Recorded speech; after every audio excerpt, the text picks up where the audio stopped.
And then obviously when you were at Spurs and you had Maurizio Pochettino as well, you were absolutely sensational. Is that one of the factors with you, Dele, that you need that sort of strong leadership around you and that sort of strong mentorship? And when you don't quite get that, when it's a little bit more unstable, do you feel as though that's had an impact on you? It definitely impacted me. I think I couldn't have asked for a better manager at the time I was in.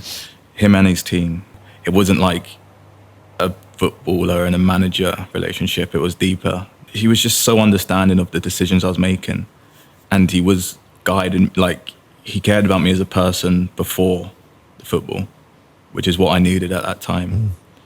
And I think that's important for young players, because I felt like he was giving me the platform to express myself the best I could and be comfortable.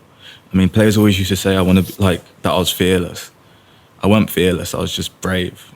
But I think being brave, you feel the fear still, but you still do it. And I think that's something that he allowed me to do.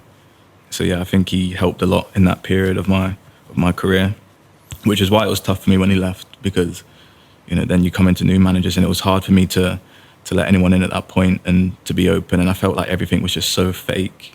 You know, I weren't open to let anyone in, and I didn't feel like any of them wanted to really know me in a personal level, which was then tough for me to fully commit and give my everything for them. There's an editorial in the documentary around you, which obviously you'll be aware of, where words like lazy were used by Jose Mourinho.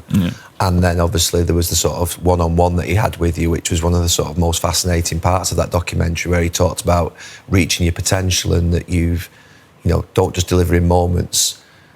So that lazy comment, people love to bring that up. That interview, obviously I was on Amazon. He called me lazy. That was the day after recovery day.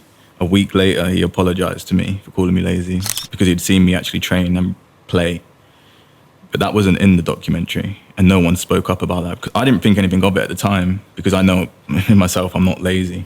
The impact of the word lazy hanging on you as a football player is a bad one. It is, and that has stuck because of that documentary.